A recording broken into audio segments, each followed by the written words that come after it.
Good morning, everyone, from sunny England. Not quite, but it's actually daylight. It's not as dark as it appears at the moment.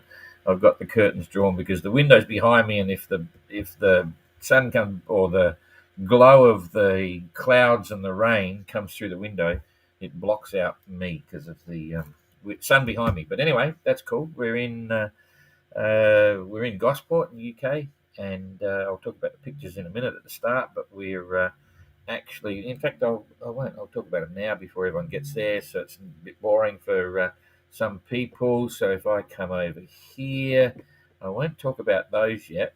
I'll just talk about these. There's Jesse Martin, People and Places. Jesse was the youngest person to sail solo non-stop around the world back a long time ago. He finished his voyage. Today, I pinched this picture off PB. Jeepers, not popular boat owner, PBO. Katie put up a mention. I thought, oh, geez, because Jesse's my mate. We got a little bit involved at the time, and Jesse was actually the director of our film in the GGR, which is the Voyager Madman. And we've remained great mates for a long time. He was an inspiration for Jessica Watson and Jess, and me, great mates, good fun. And he still holds the record, which I didn't know. PBO brought this up. He still holds the record as the youngest to do Antipodean points. In other words, the opposite ends of the world, because he went high into the North Atlantic to go around the same point on the opposite side of the globe where he started from. So I didn't realise that, which is interesting. Anyway, I digress a bit. A great shot from Kerry out there with lacking power, but he got a photo away, so that was good. I don't know whether that's dawn or dusk, but red sunset in the morning, sailors take warning. Red sunset at night, sailors delight, so who knows. And that's Gunner. Gunner's going to do the GGR, so we caught up with him and his partner last night. And Tapio, our great mate Tapio with Galliana, did the OGR, did 2 GGRs, and one of his crew, Vivi, who's only 21, I think now, is building a 580 to do the Transat. So she's been inspired by all sorts of things. So that was cool. And guess what that is? That's our Starlink trying to work that's not working. Propped up on the esky with a paper roll and to shoot it out through the window, because you can't open the windows here, but it's not working for some reason. So we had to go and get some high-speed internet. Long story. But anyway, nothing wrong with Starlink, but it's not there. That's our Explorer. We're over here to give it the launch and so on, but we've decided not coming back to France now. We're going to pull the engine out and do a major rebuild. Long story, there's another delay for a couple of weeks on stuff, and that means we're stuck here for over Christmas. We can't do it. It's going to be in Cape Town for December for the MGR, so if it's going to sit here, we might as well get the work on the engine. So we're going to rebuild that. And this is the shocking picture from Ayrton. Unfortunately, there's a piece missing in this photo, and his hydrovane's not working. If you read the story about they put in, it's in the news section of the MGR, and it says about wind vanes, learning to fly. You've got to learn to fly your wind vanes to understand how they work. And when you're flying, you always do pre-flight inspections, check every nut and bolt and washer and things like that, so nothing comes loose and falls off. But unfortunately, it did, and Ayrton's without a wind vane. These ones I'll talk about in a minute, but just to show how perfect the weather is looking for the MGR fleet, they're going to miss that weather. And I'll explain that at the end of the tracker.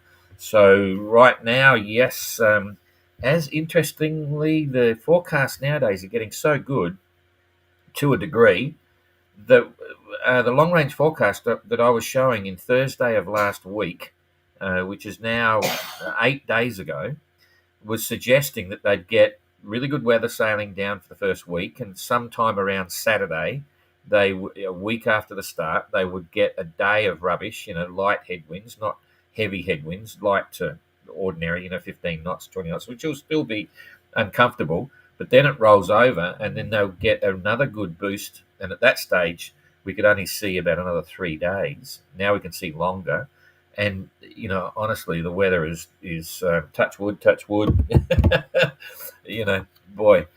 it's looking quite reasonable. Let's put it that way. So so far so good. Anyway, we will cut straight to the tracker.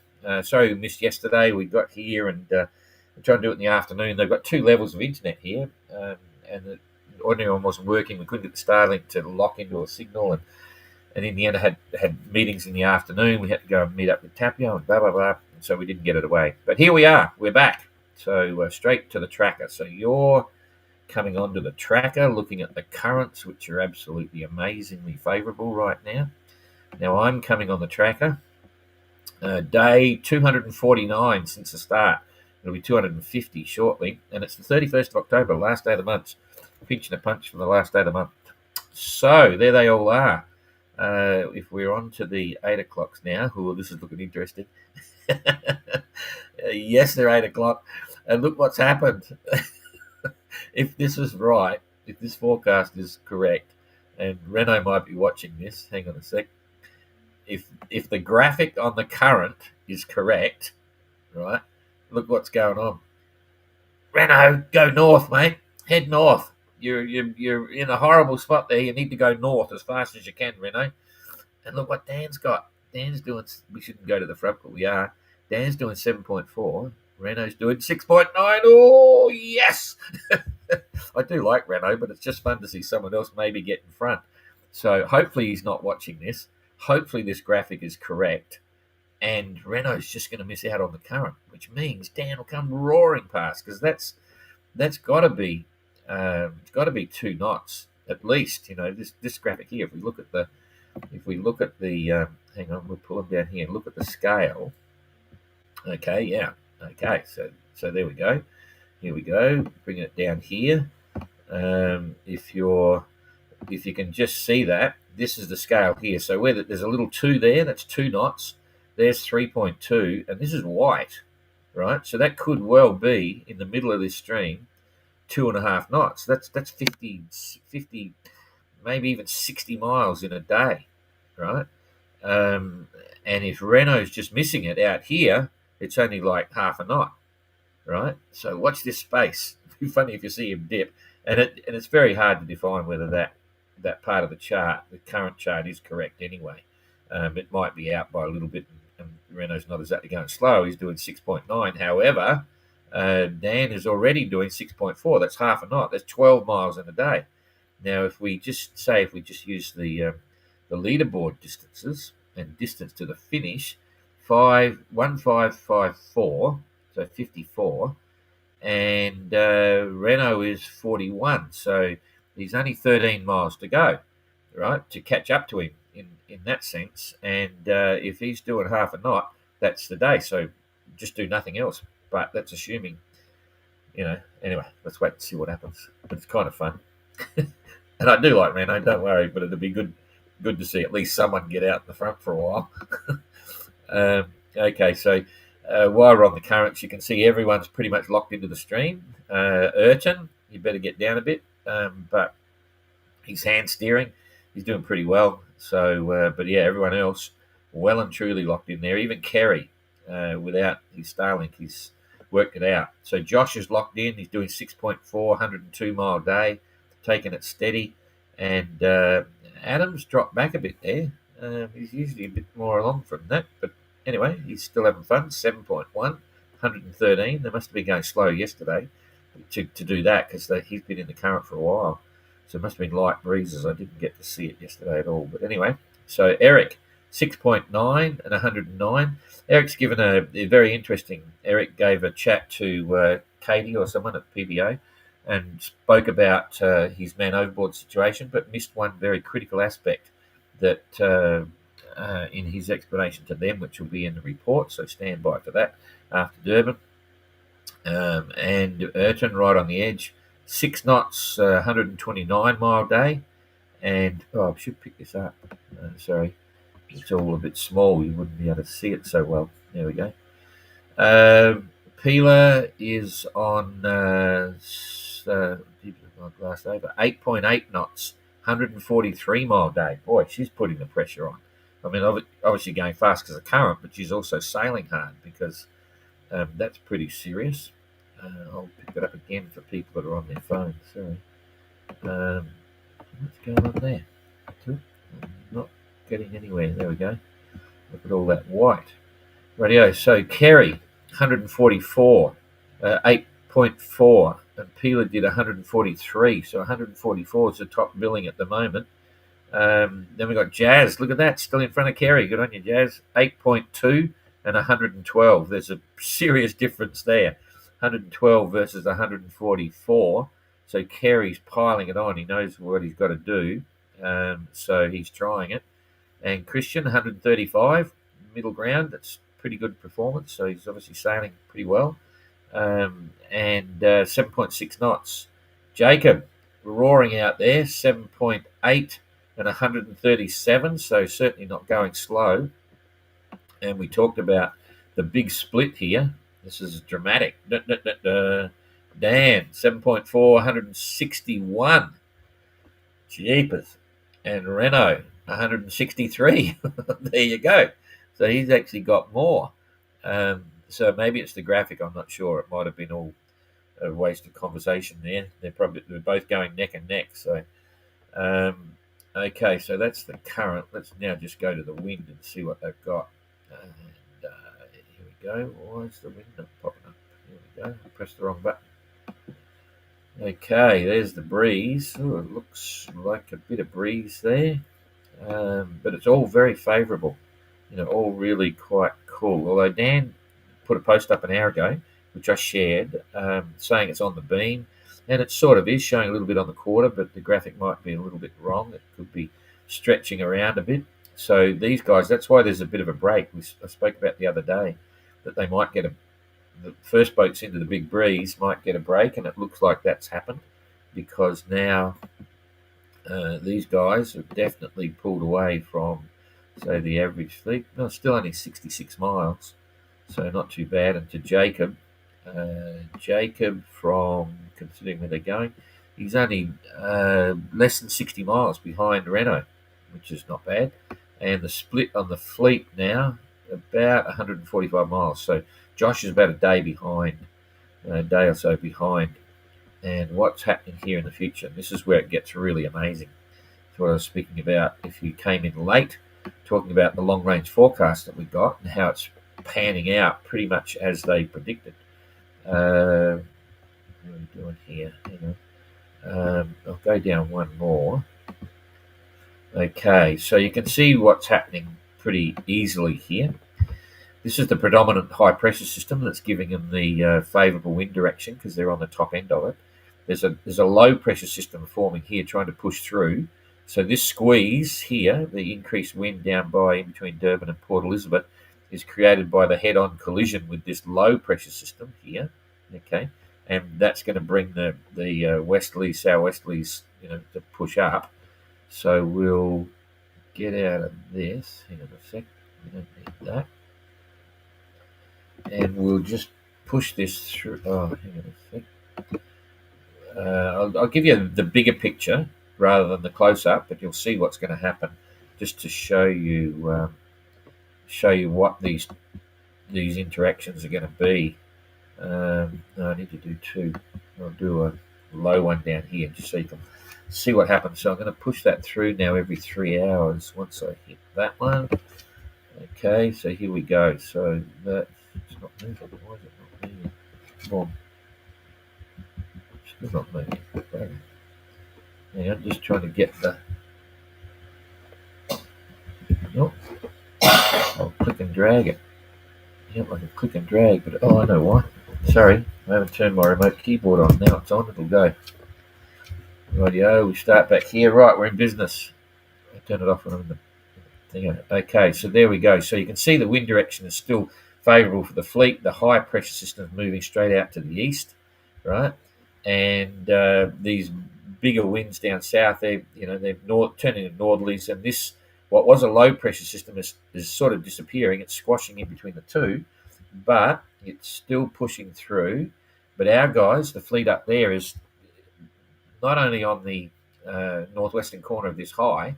There's another system just squashing through, but it's giving favourable wind direction, so they're going to get a boot. But it'll be 25 to 30 knots, and it's all in the right direction, subject to where they want to go in relation to the currents, because they don't want to sail over the top into a counter current.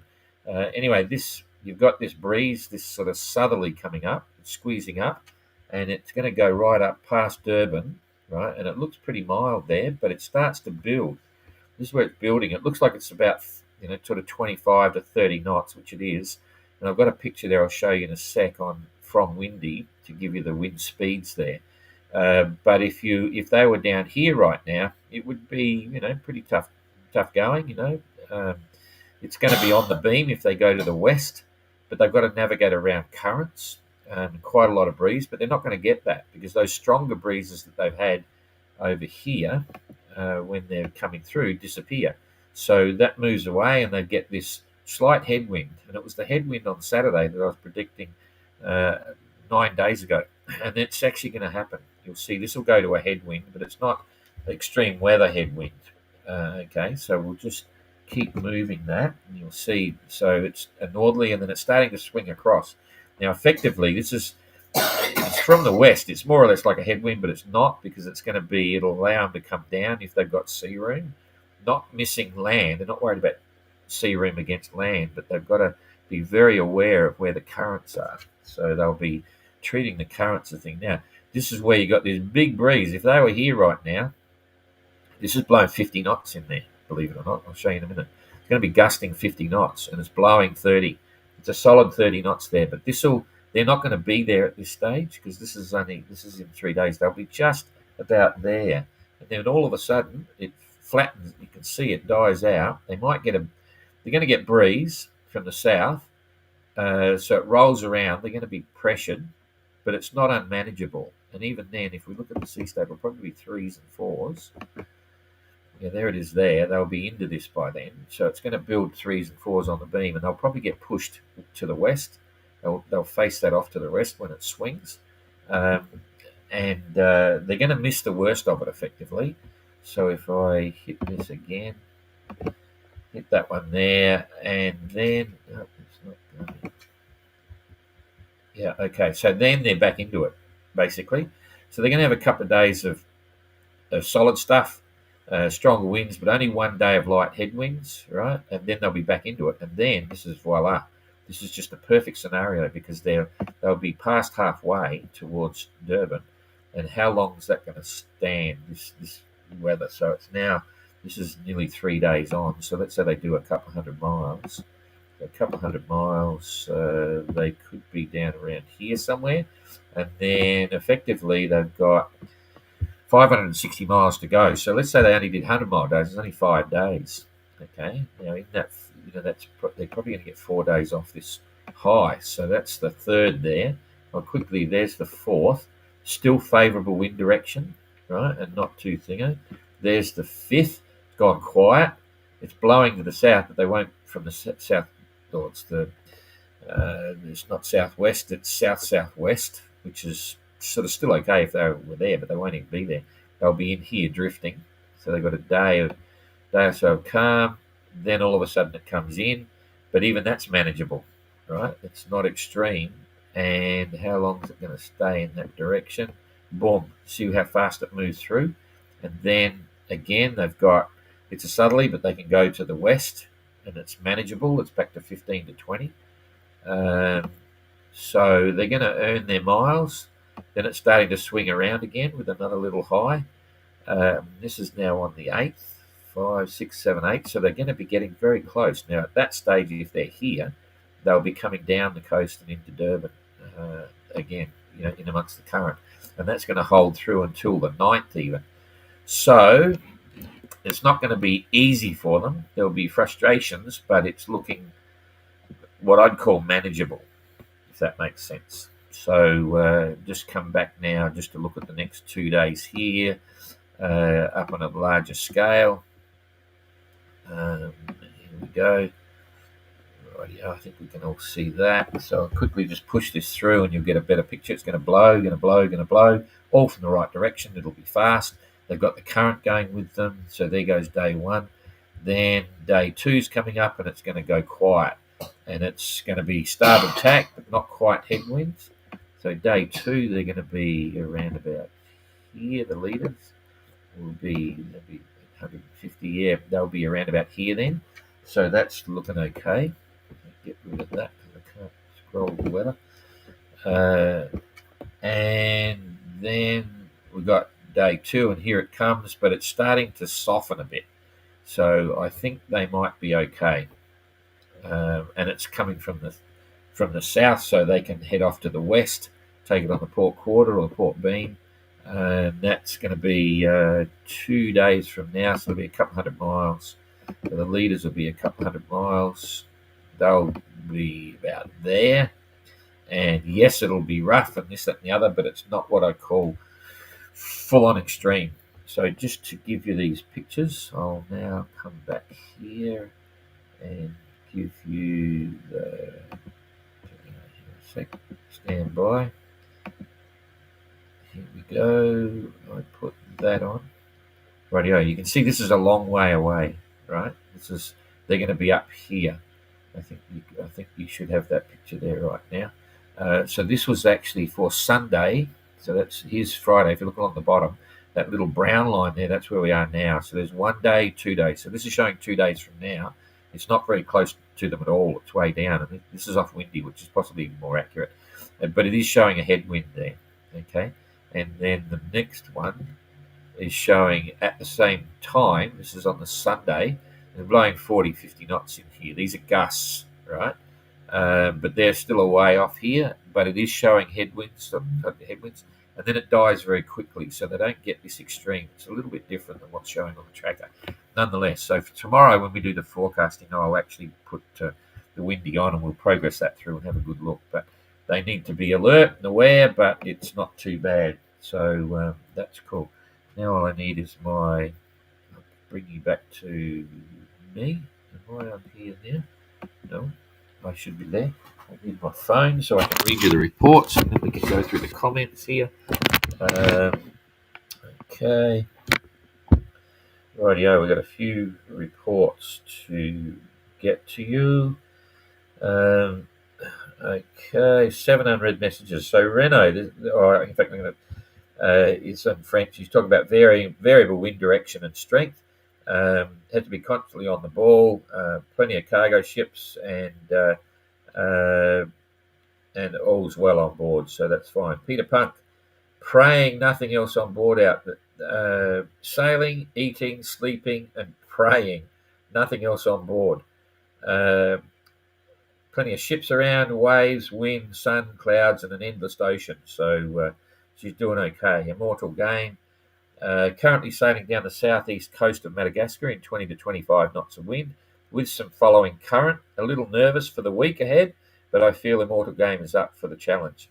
Yeah, there's some stuff coming, but it's still manageable. So Kerry, Origami, with only my starboard solar panel working, I spent longer on Port Jibe than I would have liked, but I am now heading over for the southerly current now that I have enough battery power to cope with emergencies.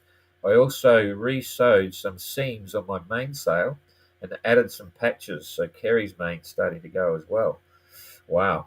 Okay, today has been a fun sail to the west, accompanied by dolphins and blue skies. I don't think next week will feel so relaxing. Yes, they'll be on the ball, and it's going to be tough but manageable. Today, Sun Bear from Brenda. Update, 31st of October. Very light conditions the last 24 hours, then a sudden early morning southeasterly change at 20 plus knots. You can get caught out very easily with so much sail up. At the bottom of Madagascar now, and I need to put some main up. All is well. Cheers, Eric. Tracker. Ayrton has a drive sleeve and bolt missing. No spares for that. It has been challenging as rough weather is not tiller pilot friendly. Steering a lot. Today, cockpit filled with water several times. Pilot almost lost if not tied down. Don't lose it. He's got two. Status there, he's got one that he's been using. He's got another one which is brand new. And when we chatted about it, the suggestion was try out the brand new one, make sure it's working, and then put it away. And hand steering is the order of the day. I run the boat downwind to get rest, hoping for calmer weather. Being outside means getting wet also and not watching TV. Ooh. Anyway, part of the adventure. Keep fingers crossed for good weather. Yes, it's going to get wet and woolly, but manageable. My old Garmin handheld GPS died. Too much water. I have a spare. Okay, so that's cool. And that's it from there. So plenty going on, and it's going to be watch this space. But as I say, tomorrow I'll put the windy program up, and we'll go through that and see what things are looking like as they get closer to that bunch of headwind coming. Anyway, thanks, Rathlin. Good to see it's all happening.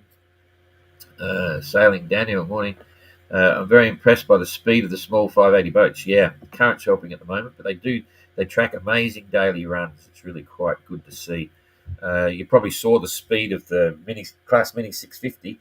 That's going nuts. Jeepers, 360 mile data. It's an average of 15 knots up on the foils. I can't imagine it. He must have been hand steering. All the. Well, I don't know. The pilots are pretty good too. They're very expensive, sophisticated autopilots, but it would have been a hell of a ride. Incredible. G'day, Robert. Hi, Don. Renault stays high may be a tactic to catch again the same current later. Yeah, it could be. I think, yeah, who knows what, but I was just having a bit of fun then. He's right on the edge of it. I'd say he's probably still in it because if he knows it's south of him, and if he sees his GPS speed over the ground and stuff changing, you'll for sure head down. But anyway, cool. All right, well that's it. So have fun, and we'll carry on here, and we'll see you tomorrow. Okay, bye bye.